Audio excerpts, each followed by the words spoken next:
This is a Danger Entertainment Network podcast. DangerEntertainment.net. Danger Entertainment Network podcast. This is Ed Johnson, and I am definitely affiliating this here message.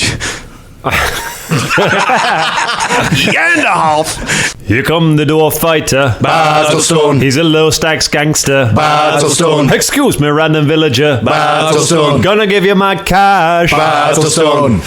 Na na na na na na na na na na na. Fulton. Battlestone.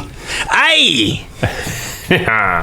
Nice. Oh, no, we don't lie. Yes, he must comply. Handing out gold pieces up and down the street. He knows what you don't know. He's going to roll quite low. Hit a rat queen and then go for Fulton. Nice. Previously on the Danger Club podcast. I'd say we're about a day's ride from Janderhoff. You bandits? No, we just like to rest our bones about the fire. What sort of things do you trade in? I'm in the labour market. What do you mean labour? Slaves. Oh, I hope this isn't a prelude to wanting to do something about it. Well, of course, yeah. That's why I asked if they were taking watch so we could murder them in their sleep. I hate slavery, but I'm not a murderer. These people up there are trying to sit by their fire, and you're going to kill them for it, and I'm not going to take part. The adventure continues now.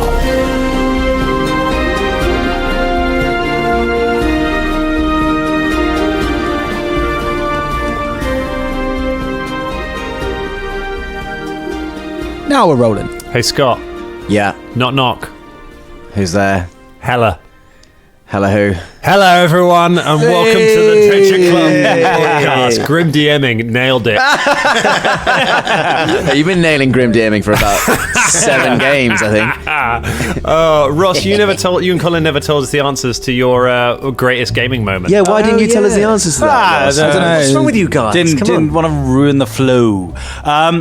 I never ever got into Ever. like RPGing until I met Cool, all so of you Colin- guys.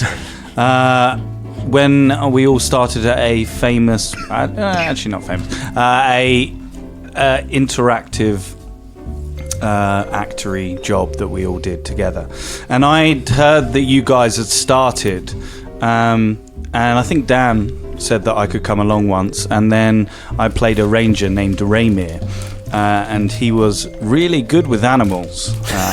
He was famously really good with animals, so much so that I had a shirt made with all the animals that had died in his lifetime, which was a lot. This is Ross's crowning moment. This is his like really inspiring, wonderful, amazing moment. So like when I rolled that character, and then the first game that we played, where me and James got introduced into the game, was a standout moment for me, because I'd never ever experienced anything like it before, and that feeling was really, really cool. Like how you could just do anything, and like some of the random things. Like I think one of the best times was when Raymir went off because one of his animal companions died. Dan let me go off and find a zoo to get another animal companion, to which I found a polar bear. I think that was one of the standout things of how like free D&D was. Nice. And how free like you could be with it. I think that for me was the standout moment for me. And now all this time, now you DM for the rest of us. Yeah. You run a mean game yourself this far on. That has been some of my favourite gaming moments. Have been any time we've let you sing in one of our games. I hope we get that on the actual show one day. There was a talking lion called Lionel. Yeah. There's been some weird characters. No, he's a minotaur. Sorry, he's a minotaur called Lionel. Sorry, my bad. Yeah. How does he say money, Ross?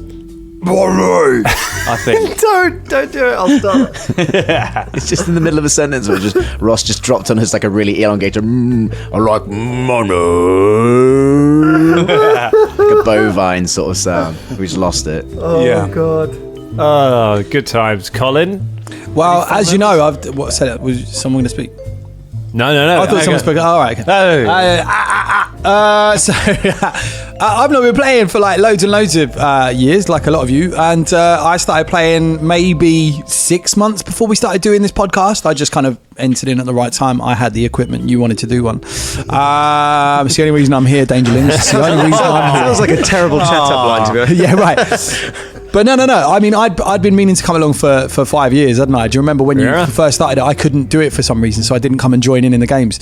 And then I went off and I was busy and everyone else was busy and I could never make a game. And then, long story short, I started playing and then we started doing the podcast. And I think for me, the first time I really kind of jumped into it was when I created my own character, because I'd been playing a character that had been created by someone else before in our sort of social game, and I just came up with the name MZ, and I remember texting Dan and saying I want to play a half elf called MZ, and he just sent back an LOL. And that for me was the defining moment. And then I guess the second moment for me was when we got fan art, and when seeing the 2 pictures of MZ that people have made so far have just kind of blew me away. It's amazing, isn't it? Yeah. Can I chip in a tiny thing about obviously you have these moments when you go like, oh yeah, it's amazing, I've got so much freedom, there's so much I can do. There's also a moment when you realise you can't actually do anything. Yeah. There was a moment when we were playing really early on, and I was playing half-orc sorcerer, and I walked into a room and I went, I've got a plan.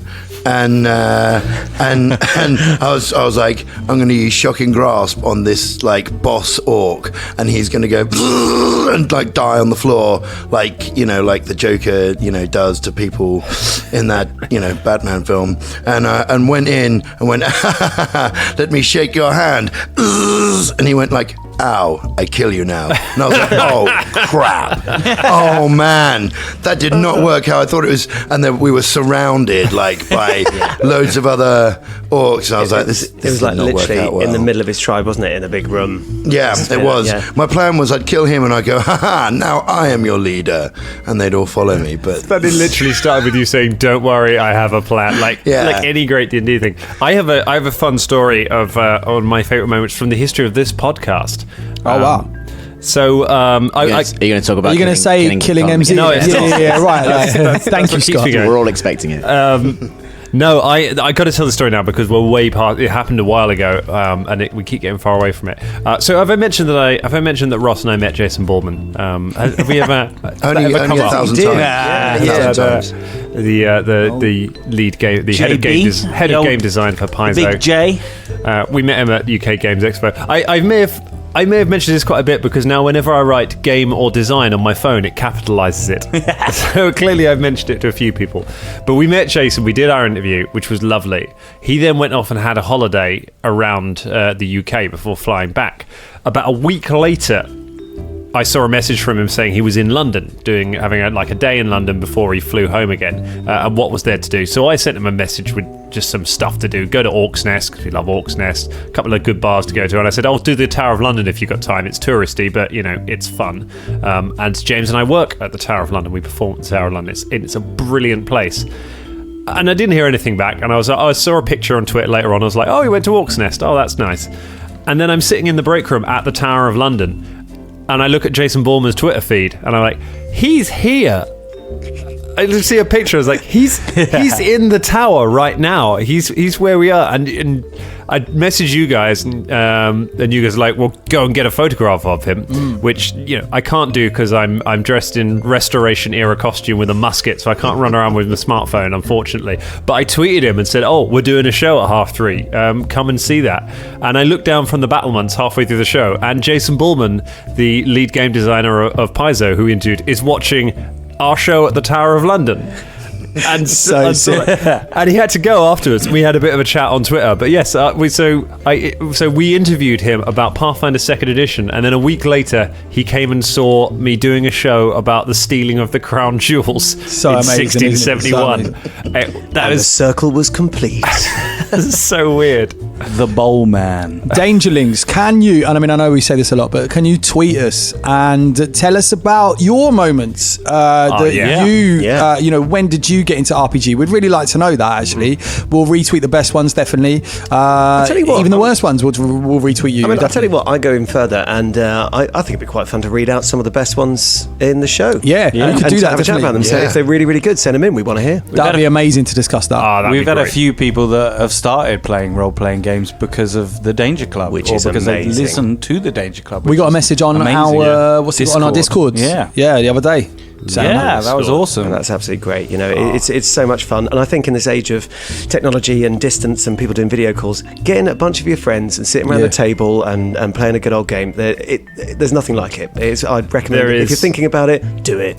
It's the constant sort of difference that comes up that keeps me playing it. There is one thing above all other things that just keeps me coming back to this game over and over again, and that is the fact that MZ is still dead. Oh, I knew it. I thought we were having a nice little moment there, and you just had to come on in there. Scott immediately knew where you were going with that. It's like already the I see you one whenever Dan opens his mouth to say something nice is just so high. It's a natural 20 every time. Yeah. But we need to talk about MZ because you are arriving now at Janderhoff. You came, as well as wanting to chase down Freya Axborn, that is your main quest, and look into the cult of the living god, or the church of the living god. One of the big reasons you came to Janderhoff is that you're looking for a solution. You're looking for something to try and help MZ. So it's time to really think about that. It's time to think about, what are we going to do? What is the plan? Can you bring him back? What if you can't bring him back? Should you bring him back? Where is everyone at with this at the moment? And obviously Colin is in the room at the moment, so if we can send Colin outside. I mean, I can leave if you want for a bit. Yeah, I'll listen to it later. But you're a part of this because you've never lost a character before, so this is an interesting situation. I mean, first of all, do we have enough money? I don't think we do at this point. So we did do a tally off air, and of the 10,000 gold pieces we need, which I think you should have got an idea now. Like that's a lot of money. We've got 4,000 between us. Not I think. Quite. Is it definitely 10,000? It's 10,000 worth of diamonds specifically. So we have less than half of that, and it took us a year's worth of playing in 3 levels to get 4,000. I mean, we've spent stuff along the way, but basically. It's a king's ransom, 10,000 gold pieces. Like there's some crazy morally, stuff like that. karmically, we killed a bunch of slavers last time and set a load of slaves free. If we robbed a bank this episode, chaotic neutral, seize the day, a little bit of bad, a little bit of good, Yeah, I mean, we're doing it for a good cause-ish. Yeah. Bit selfish. As long as no one gets killed, I guess. And kill anyone in the bank. How many lives do we give for M's life? Well, exactly. The road to hell is paved with good intentions, and Also, evil triumphs if good sylphs do nothing. There's also that as well. What about neutral ones? Back at you. Shots fired. In your face. In your face. In your face. I can project slavers. There is unpacking to be done about last episode as well. Don't worry. There is plenty of conversations to be had in and beyond Janderhoff.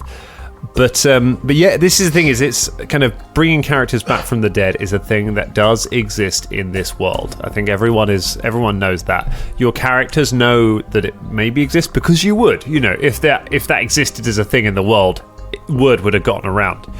But it isn't like you can't just you can't pop into WH Smith's and just buy one and bring someone back from the dead over the counter. God, that was I pulled W.H. Smith's out as my reference. Yes, you did. Who goes to W.H. Smith? I had a feeling you were going to say Woolworths. Yeah, the first thing I was about to say was Woolworths. So I was like, no, wait, they went out of business years ago. Years and years and years ago. Only in this country. Because they were trying to bring people back from the dead. And they did sell a cheap restoration kit, which I think was the thing that pushed them over the edge, actually. Just a Woolies back from the dead kit. It's still around in other countries. Bring them back from the dead, they got no mind left, really. It's basically a zombie kit. They're just full of pick and mix. That's basically. I mean, USA tweet us, but I believe that Woolworths exists I think it's a different company altogether, but Woolworths kind of exists. There's still a few blockbusters as well. I think there's one Blockbuster, isn't there? They've got the Twitter account, which is hilarious. It's like way up the north, in like North America somewhere, isn't it? Like, somewhere, yeah. And like their Alaska Twitter feed is keeping them going. It's in Captain Marvel, isn't it? Yeah. Oh, it might. Tweet us the 90s. Tweet us on a WAP phone.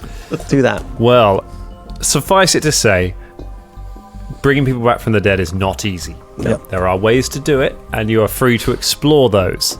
But I want to be clear at the start that I am not going to bend the rules of life and death for the sake of being nice on this. There are ways that this can be done, and there are ways that it can't be done. And so if that's the path that you're going to go on, then you need to be prepared for that. You need to be prepared that you may not be successful. But it's up to you as to whether you want to try or not. Because, all it takes for MZ to die is for Velder to do nothing. I'm not a cleric. I mean, you can try and hook it into everything, but I'm no cleric. No. Although, would there be such a thing as a resurrection scroll? No, I mean, it's too high level. It's too high level. I was going to say that'd be phenomenally expensive. Well, isn't there some kind of like a balm you can get that's really tricky? It's like, and we don't know what he's come back as.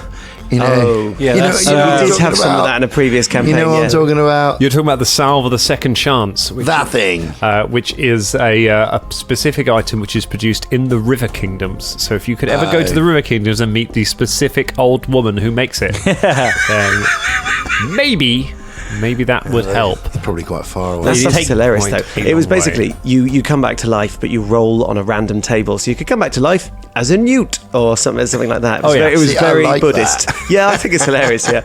Sure. So let's find out how that goes. You have at least found a city. How well it goes, we will find out from here. So to give you an idea of what is going on as the day. So this is day 2. Remember that Fulton and Shania, you're on 1 save each on your tetanus disease, so you're still feeling rough today, but you can at least speak, and you haven't gotten any worse during the night. Shania's medicine has helped, and you have a wagon, so you're able to keep out of the drizzle as you make your way along forward. Drizzle is, of course, the name of a famous Drow character from the D&D character, as played by Snoop Dogg. So that's why he has his umbrella, right? The road gets busier as you make your way through the day, and by now you're regularly starting to pass wagons carrying various goods. It's a lot of merchants. Both caravans and sort of small individual traders. It's mostly dwarves, but you see a few humans as well. They all kind of nod to you as you go past. They're going in and out. As the morning wears on, and the sun finally starts to appear above the mountains. Because remember, you're into the mountains now, so it takes quite a while for the sun to suddenly to be visible. You pass into a valley, one end of which is completely cut off by a huge curtain wall made of dark iron. It has seams of a shiny metal running through it, and as the sun brings down and hits it, all of them start to glint and glimmer in the sun. As you get closer, there are huge statues of dwarves, ancient-looking statues of dwarves staring down at you from the cliffside, watching you as you pass.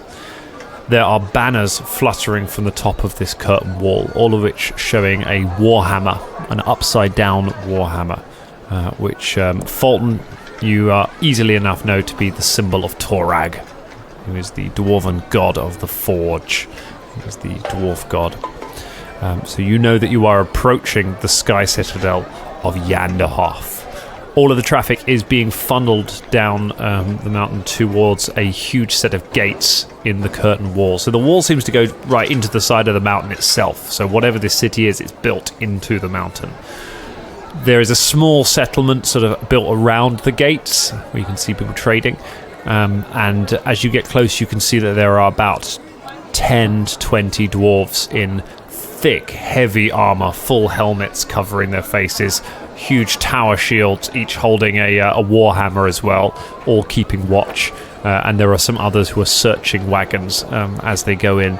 You join the queue, basically, and spend a couple of hours just trundling towards the city, making your way through. Nobody's really... Occasionally you see a wagon get pulled aside, and you might see it be searched a bit more thoroughly, but you don't see that they don't seem to be sort of turning many people away.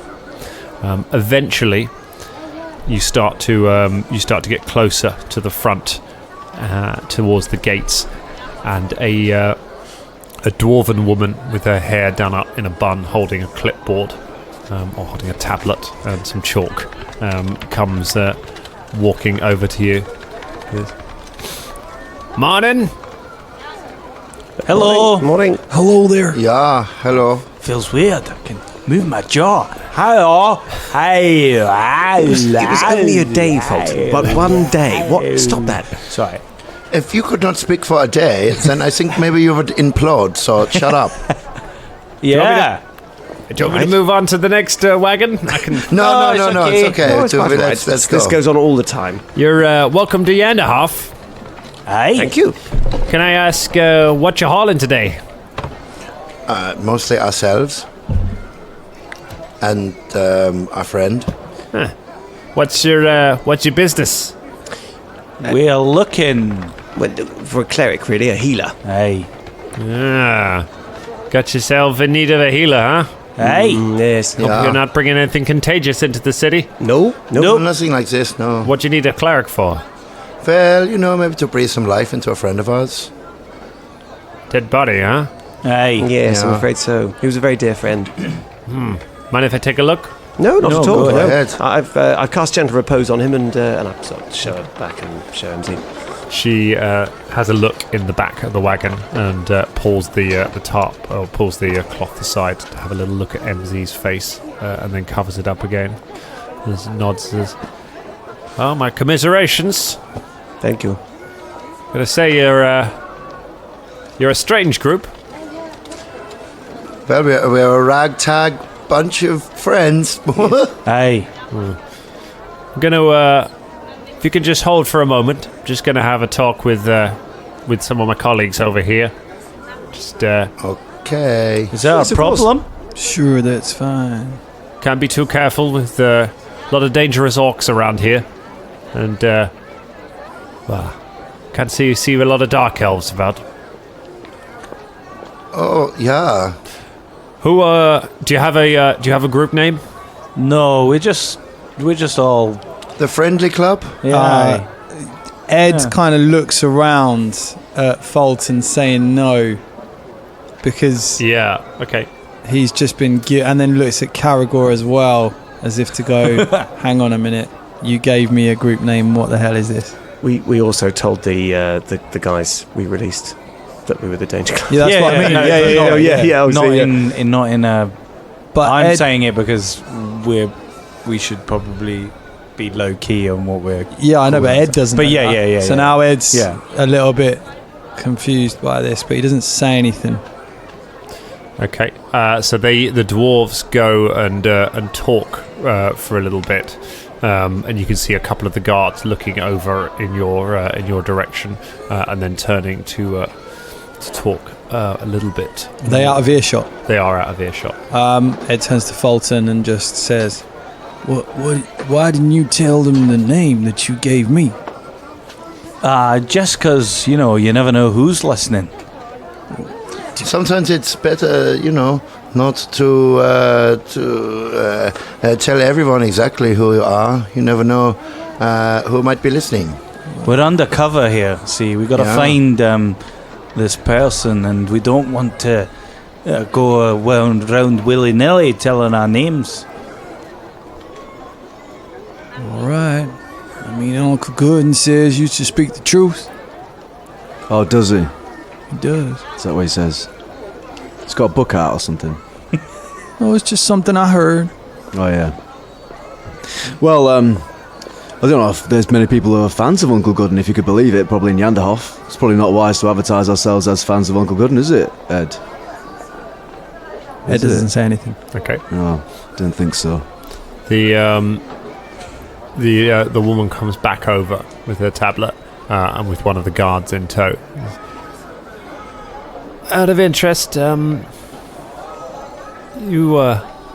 didn't encounter any Shawanti on the road today, did you? We did. She raises an eyebrow at your varied answers and then looks to Karagor. Yesterday, there were a bunch of slavers that got told they turned away from trading here with Shawanti in tow. So we liberated the slaves from back of the slavers' wagon and liberated the slavers from their ability to slave. The dwarven guard kind of chuckles. You were in luck. Some Shawanti passed this way earlier today. Told us that they'd been freed by a group of matching your description. Didn't believe it when they first said it, and then saw you approaching here. All right, you're free to enter. Just keep to the foreigner's ring, and go about your business as soon as possible. Thanks very much. Excuse me, do you have a temple of Yomade here at all? No temples to human gods here. You should know that, boy. Only temple here is the Temple of Torag. Hey, I thought that, but I was just checking. Right, well, I consider myself checked. He nods with his head gestures for you to carry on, and they all back off and allow your horses and wagon to trundle on into Janderhoff itself. So inside Janderhoff, it is even more impressive than the outside. So you've been in an enclosed city for the past few months, really, or few weeks, in Karagor, but this is something completely different. Karagor always felt kind of chaotic and sort of homemade. Everything was chiseled out of the rock itself. People have made little holes in the side wherever they've been and to dig something out. Nothing here feels anything less than precise and deliberate. The ceilings are buttressed and they're painted in this vivid blue resembling the sky that the dwarves quested for centuries ago. The streets are well paved. Every surface is expertly carved and painted. Glowing orbs are hanging over posts, picking out the colours in the statues and carvings. The overriding sense in this whole place is a sense of colour and light and expert craftsmanship. People are coming and going about their business, but there are there are lanes for the traffic. Traffic is moving as if it would on a modern road, whereas in Karagor everything just pushed past each other to get there. This is a place of order and precision. What would you like to do? Drink it in, boys. Look at this. Expert craftsmanship there. It is very impressive, yes, very good. Hey. We should find somewhere to stay. Did he say the foreigners' quarter? Is that what he said? I think so. The foreigner's ring. He said the foreigner's ring. Ah, yes. Well, we should find a good inn and settle in. Hey, we should probably not split up as well. No, I think we should definitely find an inn together and then we can stay there. If Frey's come this way, Frey's a half-orc, she would have stood out. I was just thinking out loud. I wonder as well. Karagor's got his disguise kit on him. Mm-hmm. Maybe it's better to wait till they're in, but can he use that disguise kit to make his human side more pronounced and his half-orc side seem more diminished? Yeah, you can go, and you can get in the back of the wagon and have a go at it there. The danger wagon, I forgot. You've got the danger wagon. So go ahead and make a disguise check to try and become a little bit more. 9. It's not great. I'm a Horrocks through and through, lads. It's not happening. Yeah. What was the river? Was it she was going down a river, wasn't it? Or like a... yeah. No, she was in the back of a wagon and going on through the mountains. Oh, okay. How many... I thought she was coming through Janderhoff. Was that not right? Yeah. Yeah, she was. Dan, do you know... Shoot. How many exits are there from this... Is this the only way in and out of the city? Yes, the main gate is. This is the only way in and out of from the valley. There are lots of underground passages in and out. And when we saw, when you explained it, Where did we see Fray? She was in a wagon. She was in a wagon. She was outside somewhere. Okay. She was, But obviously, you haven't seen that in character. But it's just our viewers at home. Yes. We assume that she's either passed to Janderhoff. She might still be here. Yeah. Okay. But she might well have gone by now. Q. Right, should we go to the Foreigners' Ring? Can Velder just make some general inquiries as to an inn, like good names, Sure. like a knowledge local check, would that be? Yeah, go ahead. A knowledge local check to try and... It's not too bad. 16. 17. A 16. So you managed to ascertain from asking around a few people that the Foreigners' Ring refers to this level of Janderhoff. So Janderhoff goes... Sky Citadels are a little bit above ground, but they go way, way down underground. They're underground cities, effectively. So a Sky Citadel are the points at which the dwarves first appeared on the surface. Centuries ago, dwarves were born underground, they lived underground, and then at one point in their history, thousands of years ago, a great prophecy arose that they were destined to reach something called the surface, and this thing called the quest for the sky happened, where the dwarves all surged upwards searching for this promised land. In the process, they encountered the orcs, who also had been begun underground, and they began to drive the orcs upwards with them, so they drove the orcs to the surface. That is part of why dwarves and orcs are mortal enemies. At the points where the dwarves first appeared on the surface, they built great cities which were called Sky Citadels, and they were their capitals of the Dwarven nation in its early days. Since then, most of them have fallen. In fact, Urgia, which is the capital of Bugden, which is the orc capital, effectively, was once a dwarven sky citadel. Janderhoff is one of the few that is still in dwarven hands. The Foreigners' Ring refers to the first level, which is the one that is level with the ground. So it's almost city size. It's a big, big district.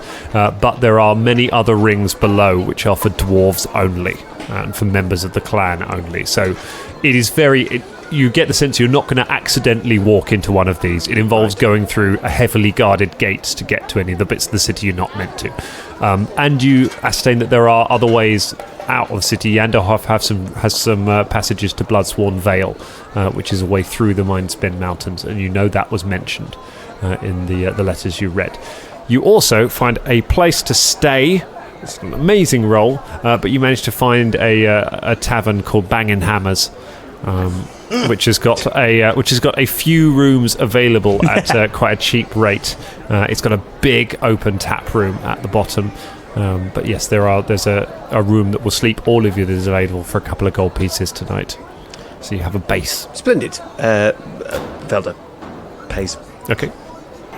Right, we've got a room. Should we pop MZ out there? Hey. A good idea, yeah. Can Karagor... sorry, go on, Drum. No, it's okay. Can Karagor...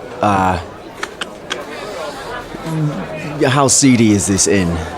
I mean, it's not the best inn in town. It looks a bit run down. The downstairs bit looks a bit run down. While the guys are getting bedded in, Karagor would just like to discreetly start asking around to see if there'd be anybody who knows where unsavory characters go, or if they travel through, or if there is some kind of... He's basically putting feelers out to try and not contact, but see if there is some kind of criminal underground or underclass. Right, okay. You start asking around. Go ahead and give me a, I guess, perception check to sort of see how good you are at gathering information on this. Also a 9. So a 9. Not great. Okay, so you make a few inquiries, but you draw more suspicion than you do anything else. The dwarves are not comfortable, by and large, talking about where you would go to find unsavoury elements of the city, especially from what they consider to be an orc. Yeah. When an orc starts asking, where do you do crimes? Well, not that literally, but yeah. But starts making these, like, they interpret it badly, and find short shrift from the dwarves. All right. Well, I rejoin the fellas and go. That's quite interesting. Sorry, so it's mainly dwarves in the tap room. It's mostly dwarf. There are still some. There are a mix of other races around. Some quite a lot of human, some halfling. But yeah, it is still mostly dwarves that live up here. This is the only level that outsiders are allowed on. It doesn't mean it's all outsiders. Yeah, no, I suppose because you want to do business with people coming in, and you'd have your shops and stuff like that. Right, okay, cool. So, in terms of pinpointing her location, or if she came through here, not easy to do. Do you want? Well, the best person to ask around would be Fulton, probably. I mean, there's a lot of dwarves here. Or Hey, this is like one of my. I don't think they'd like you very much, Karagor. I mean, nothing personal. Maybe not Shania as well. Out of character, we had that little letter, didn't we? That sort of gave a route from that was roughly Freya's route. It named about 4 different places, one of which was Janderhoff, and it said a place that she was going after that. We could probably ascertain her route. You know from the letter that you read, she was going to go from Janderhoff. She was going to pass through Bloodsworn Vale, where she was due to be picked up at somewhere called Skelt by a faith barge. She is eventually heading to Tamaran, which is in Nimathas. That is her destination. And you, like I say, you found out that Bloodsworn Vale can be accessed from Janderhoff. It is a pass that heads through the Mindspin Mountains. It is a way of cutting through them without having to go all the way around them to the south. Cool, okay. So, we know her location after this, but we don't know if she has successfully passed through here, if she's been arrested or anything like that. Do you know what I mean? I was trying to ascertain. Well, would it be a good starting point finding this passage to the Bloodsworn Vale? Because if there's just one, then presumably they have guides like the Half-Light Pass. I mean, things like that. I've been here before. Oh, sorry, Ed. I didn't stay in this place here, but I've been to Janderhoff before. It was a long time ago, but I think I may have a knowledge of where it is. Can I check that? Yeah, so go ahead and make a knowledge local check. Ed Johnson. Very helpful. He was only going to go to the gates. Well, I mean, he's sticking around for a night because he's not going to travel back. He's lonely, isn't he? He's having a drink with the boys and girls, obviously. But he's enjoying it, I think. And now they've had a fight together and stuff. And also, he's a bit intrigued, actually. I mean, if out of character, definitely. He's like all of this kind of names and things like that. He's not sure about these guys anymore, but he wants to stick around and see what's going on just for a little while, I guess. Anyway, that was a natural one, so... So intrigued. So the bottomless well of Ed's knowledge has run dry. It's been a while since I've been here, and I'm a bit confused. Do you want another drink, Ed? Yes, please. All right, let's get another drink, yeah. You get some... Yeah, Ed has no idea. Like, he gives you some directions. If you follow them up, it leads to it just leads to a dead end. You were pretty drunk last time you were here, Ed. You don't quite remember the exact route you took. To ask around, would it be a knowledge local? Knowledge local you can do to try and work it out yourself, or you can do a perception if you'd rather. I'll have a knowledge local, see if I can ask about. Ooh, it's not very good. That is 11. An 11, you don't really know. No, not really. I've not really been to Sky Stiddle. Fascinating place, though. Hey, I'm from one of them. Are you? Which one? Yeah, Highhelm. Oh, yes, you have mentioned, yes. Is it like this? Yeah, it's massive. It's the capital. Capital? What? The capital. Ah, yes. Hey. Is the capital L? Is that what you were saying? No, it's the capital. Okay. Do you know, yesterday was better. Excuse me, fellas. The bar manager looks over at you and goes, "Excuse me, look, I bring you some drinks over the way, but I got it at. You're not planning on keeping that dead body in here. It's put. Oh no, we're gonna put it in the room. Is that right? Oh, I think we did. Oh right, I thought he was just sitting there with sunglasses on. It's a good-looking body, though, right? I mean, he doesn't need another drink. He's not finished his first one yet. I saw you bring it in here, and I'm not comfortable with that being in the room. I don't mind you renting the place. I know it's not the best place, but... Please, he's one of my best friends. We're trying to find a priest that will get him back. We'll take him to the temple then. Don't leave him in a bedroom. I know, we are. We're just... do you know how to get to the Mindspin Mountain? You're in them. Mines. They're in the Mindspin Mountain mines. Yeah, the Mindspin Mountain mine. He's not very well. You look pretty unwell. You should find a cleric. I should. You're right. Where do we need to go? No man, Fulton. Let's just the Blood Vale. Yeah, Blood Vale. Bloodsworn Vale. Bloodsworn Vale. Just it's all right. We'll do that. after you probably need to go see a cleric is right. Yes. All right, let's go to one of the temples of Torak. Just incidentally, have you had any news from Highhelm at all? Oh, we don't get... I don't really keep up with it. I don't know anyone there. Oh, I just wondered. Just wondered how the city's doing. It's still there as far as I heard. Incidentally, have you had any news from Karagor at all? Oh, God. You seem to have been out of the loop. Where have all of you boys been? Oh, you wouldn't believe. We were in like travelling. the mines On the for road. ages. What, you were in the mines that you're looking for? No, different mines. Different mines. You're miners, or...? Yeah, we're miners. No, yes. I'm not a miner. I want a fucking drink, okay?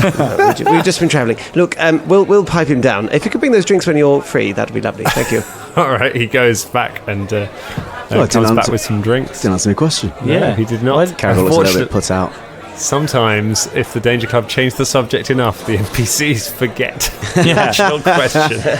So I want to ask you fellas, before we get our drinks over here, why do we hide the Danger Club name? I said because you don't know who's listening. Yeah, but Uncle Gooden was blast us, and as you know, they thought that we were the group that we were, and they were positive about us. Hey, So but why we've- did we hide that? That's right, actually, they were after we freed them from slavers. Didn't I say that it's good to tell the truth? It is, but we've been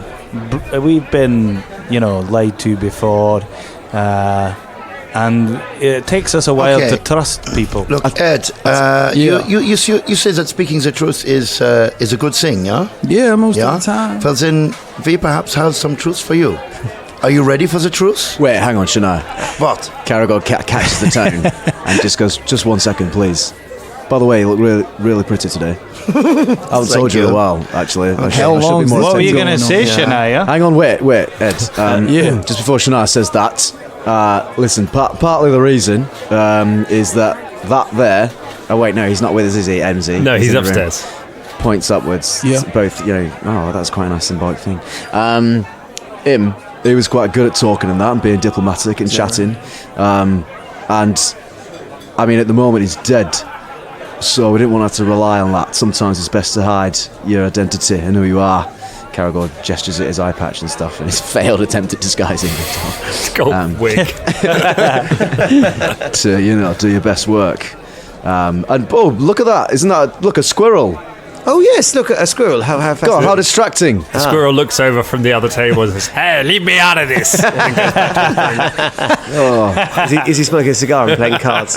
I mean, I don't want to intrude. I'm only sticking around for a night or so. That's And then I'm fine. going to head Oh, back there with we my go. horses. Then a night's fine, isn't it, Shania? Are you sure about this? Yeah. I feel like he is a good man, and maybe he should know. And maybe he is the kind of person that can get the truth known. Velder casts message while she's talking and says, "No, no, no, no." Shania passes one back and says, "Fuck you." Both of you whisper these things. So sitting around the same table. This is while everyone's talking. Just You're sort of just coming kind up, of just saying, like, it into your hand. These drinks are taking a while. Yes, Ed. Yes, they drink. sure are. The drinks arrive. Oh, here they are. I mean, whilst we're having a drink and sat around here discussing things, Velder, what the fuck, mate? what? What was all that about? Why'd you bail on us taking over slavers and freeing them slaves? Yeah. I didn't bail on freeing the slaves. You absolutely did. That is absolutely what you did do. No, what I draw a line as is murder. I mean, You murder No, things fuck all the that. time. We've murdered things. no, we We've don't. murdered so many things. We have murdered many things. We've fought many things and we've killed many things, but I've never murdered anyone in their bed. And I draw the line at that. Again, just a piece of advice for you, son. I don't know you very well. I No, don't you know don't, any Ed. of you very well. My advice to you would be, Uncle Gooden, he wouldn't like that. He wouldn't like those slaves being kept in there. So Would he like people being murdered in their bed? Well, People who'd offered technically shelter. they weren't Yeah, in he their would. bed. I mean, if They woke up. You killed the dwarf in his bed. No, none of them were actually physically in their bed at the time. Actually, just out of character. One of the dwarves was in his bed. I can't believe we're splitting hairs to this degree, but yes, one of the dwarves in was his lying bed. in his bed. And when you that killed the other one in cold blood. I wonder where the slaves were taken from, if they were taken from their bed, or maybe they were taken kicking and screaming, but, I you know... was a fucking slave. I was a slave when I was a child, so I've got as much reason to hate slavery as anyone else. That doesn't give But you... I made my peace with it long time ago, Karagor One Fang, and I decided that my line is murder, and I won't commit that. Oh, so because you were one slave, that gives you right Who to the fuck are dictate you to judge? how every other slave is freed. I've freed slaves, probably like you. Good. At what point would you voluntarily take the life of a slave again? Take the life of a slave? Would you wish to become a slave again? Well, no. Well, exactly then. Yes, but my experiences are vastly different to many other people's. Well, fine, your I don't experience is agree with different, but slavery, that's not the and it was universal right. It was the right thing to free slaves, but I am not a murderer, and I couldn't square that with my conscience. So once the fight was active, once it was up, once they were no longer going to be murdered, you still stood there, did nothing. Well, the fight took about 12 seconds, because you murdered them in their beds. You've done more than that in 12 seconds before. Your absence was noted, that was all. Fuck you. And Velder stands up, and he goes up to the room. Okay. The squirrel looks over and goes, well, that's pretty awkward. Nice. Ah, Veldy. Wait. I'm sorry for his pain. Velder was a slave. Yeah, I did not know this. Me neither. And I am surprised that it was not more active last night. Since I have, my peoples have enslaved people and used slaves many times, and it was enough to sicken me, and is part of the reasons that I would not be part of this world, you know. And he had been a slave, and yet he would let them live. It's fucking crazy. Yeah, I think that Sylph's got a lot going on under his head. I'm not sure how much of it's good. Okay, well, anyway, so excuse me, barkeep, what's your name, by the way? God, these drinks, mate. He's brought the drinks. who has the drinks? We're on the second drinks now. Oh, yeah. Okay. That conversation doesn't happen without already having had a drink. Yeah. His name is my name is Haggy Stonespeck. What? Haggy Stonespeck of Clan Stonespeck. All right, Stonespeck. My name is Battlestone. Of the What? Just of the Battlestone. the Battlestones. Hey. The High Helm Battlestones. Hey. It's good to know you. Yeah. My name's Gregor. Gregor Battlestone. Strange dwarf name. Yeah. All right. I'm not one to judge. People are called all sorts of crazy things nowadays. Do you know where the Temple of Turag is in relation to here? Yes, he gives you very accurate directions of how to get to the Temple of Torag from here. All right, thank you. Fulton goes upstairs. Okay. Gets M's body, and then starts. Do you? Velder is in the room when you go. You've got sort of one. Okay, you can just awkwardly, just shuffling around with M's body. Don't mind me. Sorry, Velder. I just need to. Are you going to the temple? Aye. All right, let's go. All right. Velder and Fulton. Yeah. Shania turns to Ed and says, Ed, Yes. I believe that there's some things that I need to tell you. I think that you are a good man, and you are living your life under false pretenses. Karagor's giving an eyebrow dance to rival all the eyebrow dances. And Shania looks back at him with an eyebrow dance that says, I don't give a fuck. And turns back to Ed and says, there's a truth that you must know about. This Uncle Gooden that you that you revere so well, we have found that he is not what he seems. No. What do you mean? He is a false person. He is a blood mage. He is trapping people, enslaving people, using people, and as soon as we can prove this, then I want you to know that he is not the person that you think he is. And I only tell you this, and this is extremely dangerous for me to say to you, but I tell you this because I think that it is important for you to know, and that I would not wish you to live your life falsely, for you are a good person, and I wish you to understand truth. Yeah? Now listen here, Sherry. Okay.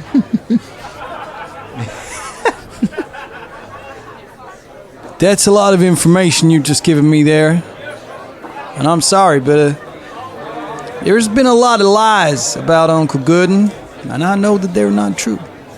He's done so much good for Karagor and everything around. Sherry, you gotta believe. Okay. I have told you the truth that I know of. If you choose not to believe me, then this is up to you. But I would implore you with all your heart to look deeper than you think you are looking, because I worry that you would not like what you find. Sherry, tell me how you know this. Yeah, how do you know Sherry, this? Tell us how you know this. Thank you. Because I have made my own investigations and I have found out the truth, okay? Well, there's a lot of fake stories out there. What, you mean the fabricated papers? Yes. Fabricated whispers going around, and I choose not to believe that. Okay, well, this is down to you then. Oh, well, looks like we've resolved that. That was said, and nothing else is revealed, so looks like we've both got our own opinions, and we can respect them each equally. That's great, isn't it? Now, where's this bloody Temple of Torag? To Janderhoff. Okay, so Fulton, you're gonna need Velder's help because it takes two of you to carry the body on the stretcher that you built for it. So Velder goes and helps. So the two of you come down. As I'm coming down the stairs, I turn to Velder and I say, I was pretty heated. You have your reasons for doing what you did. Maybe we should communicate a little bit more between us. I didn't communicate enough to MZ how much he meant to me. And, if I could go back, I would tell him everything that he meant to me as a friend. And, I'm glad you opened up and said to us a little bit of your past and how you were a slave. It doesn't matter, does it? Well, I just think that some people in this party see the world in black and white, and the world isn't like that. Shades of grey. And maybe my experience as a child coloured my view. It's far more complex than that. You can't just wade in there and butcher people for a black and white sort of answer. It's never that simple. And we didn't give those men a chance. We just butchered them, and the entire party made the decision in about half a second. And I'm not a murderer, and what they did was wrong, and slavery is wrong, and it should be stopped. But maybe there was another way to handle that situation rather than just butcher people. Is that how we are now? Anyway, it's done. Fuck it. Let's go to this temple. Fulton looks... Thanks for your words, by the way. And he nods at Fulton. Fulton kind of looks like, because he spent so much of his time wading in and sort of killing things and just not really thinking. He sort of looks a little bit like he's thinking, not like persuaded, but thinking okay, there is and then we head downstairs. Okay. You head downstairs and rejoin everybody carrying the stretcher. It draws some attention from the people in the tower. We've literally just put him upstairs as well. He's back. And you kind of take because he's still got all his pack and everything. So you kind of get most of the pack off and put it on the table to go take it back upstairs. As you're doing that, you notice there's a piece of paper sticking out of one of the pockets of his travelling pack. I look at the piece of paper. Okay, you take the piece of paper and you read out what it says. Mother, it's been a long time since I wrote you last. For that, I apologize. My life in the past few months has taken a turn, but you needn't worry. It's a turn for the good, and I've been in many adventures since I last wrote. I would say that I'm a bad son, but I know what you'd say. You'd say, you're not a bad son, Em. You're just different. And smile in that way that never fails to make me return one to you. As you know, from my last letter, I've been traveling on my own from town to town for some time now, avoiding trouble as best I can, taking work wherever possible. I always did prefer being on my own after what happened. However, recently I met some folks, some people that are good, some of the truest beings I've ever met, and we have started to help others as a team. It took time to trust them. For a long time I couldn't. I still always hear Father's voice in my head, "Take your time, son, don't trust anyone." Sadly ironic that he included himself when he used these words. After some time traveling together, and some near-death experiences including my own, I now call this group my friends. I trust them with my life, and I'll die to save them.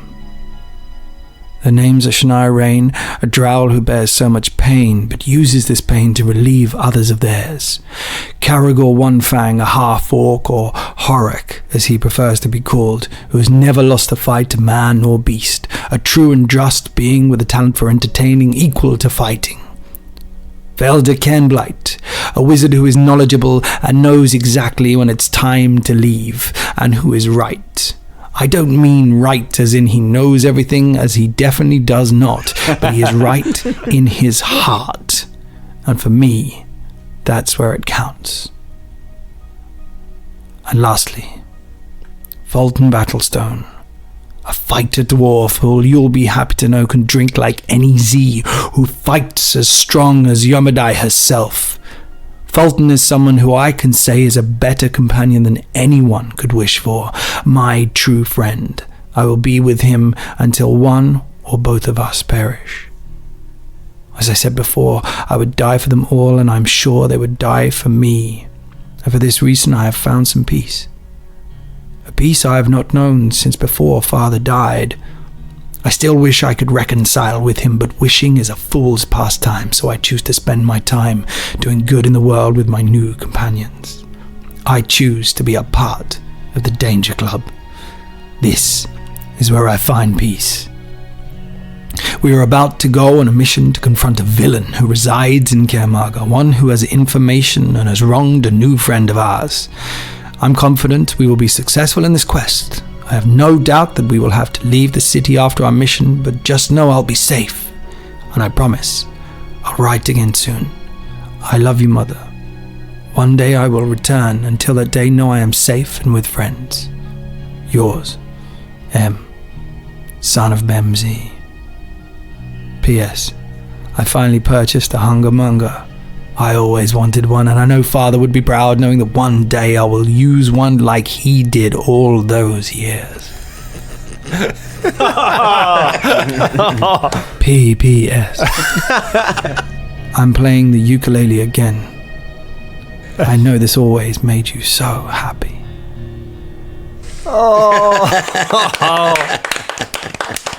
Very nice. Fulton wipes away a tear after reading it. I read it out loud too. Everyone else is there, right? Yeah. Everyone else is there. I read it out loud to everyone. Cool. And we'll say you can do it in a way that lets you not give away the names to Ed Johnson. Oh yeah, thanks. Yeah. Who you've given a second name now in front of. Yeah. Oh yeah, sure. Yeah. So sad. He wrote that letter for his mum before you went on the mission, and he couldn't post it because Karagor got the Minotaur to burn down the Karagor post office. We should deliver this. Well, we should send this to his mother. Yeah, we absolutely must do this. I mean, hopefully he can post it himself. I'll keep holding it for now. Let's see. To the place. Okay. To the Temple of Tara. Yeah, that place. With M's words in your ear, you hitch up the stretcher and you make your way through the town to the Temple of Torag. That was fantastic, by the way. Colin wrote that himself. That is great. What a mate. Well pleased with that. I just wasn't really clear on whether or not M would die for us or not. I'm not sure if that was. That definitely something he believed. Right. Just felt the guilt getting in every time. I thought it might be like the last will and testament, being like, yeah, if I die, then just take my chain shirt, my arrows, and leave me in the river. It's what I would have wanted. Oh my god. Imagine if he had a really detailed will, and you're like, oh no, he's left all the arrows to Velder. What did he do? I believe in the true death. I don't want to be resurrected. No, don't take me to a temple. Yeah. So the Temple of Torag is in the heart of the district. It is a great forge with a huge symbol of Torag hanging on a banner above it. It is suspended above an enormous pit from which there is light and there is a tremendous heat coming up from this pit. The forge is suspended from the ceiling by great chains.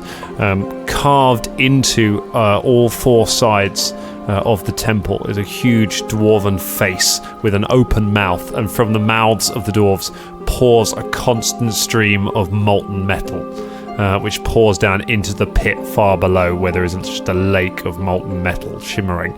There is a bridge stretching out across the pit to one of the statues, and where the face is there, it has a forked beard which curls around underneath its mouth and to the sides, which directs the flow of molten metal in a sort of fork pattern either side of the bridge, which allows you to pass underneath it and through the gates of the temple itself.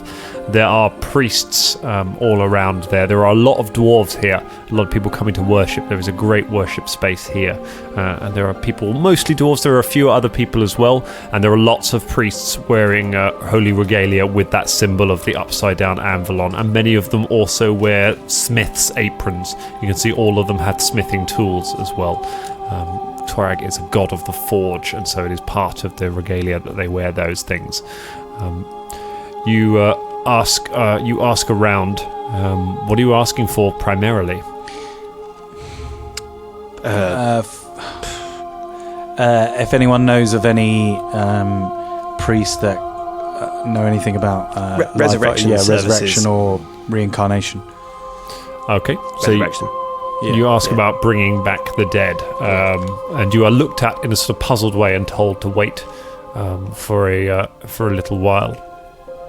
Eventually, after about an hour of sitting around and waiting, there are some footsteps nearby, and a priest approaches you. He's a dwarf. He has a grey beard, which has been neatly tied into two strips. He wears the gown of a priestess with the apron over the top. You can see that his face is made up, so he has eyeshadow on. And has some lipstick as well, and his beard is neatly tied back. His hair is tied back as well. He has a huge hammer over one shoulder, and he approaches you. I am Senior Cleric Stern Vinward. Which of you is the worshipper of Torag? I am. You seek to bring back the dead? Aye. May I see? Yeah. He pulls the thing aside and has a look. Well, you better come into my office then, hadn't you? And that's where we leave it for tonight. Just gotta say, coolest mental image of a temple ever. Yeah, man. Really Dwarves cool. don't mess about. Yeah. Good job. Nice. Well done, everyone. Good job. Some really good stuff in there. Yeah, it's really good. Potent.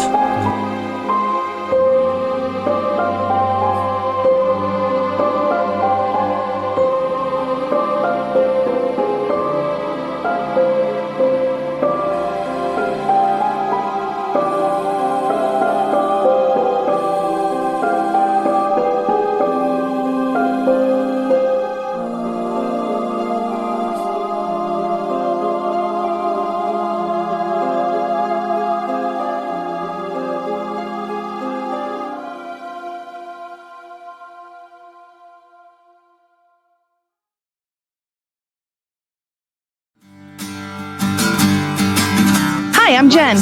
I'm Brian. And I'm Henno. We're three friends that talk about mental health, wellness, and our lives.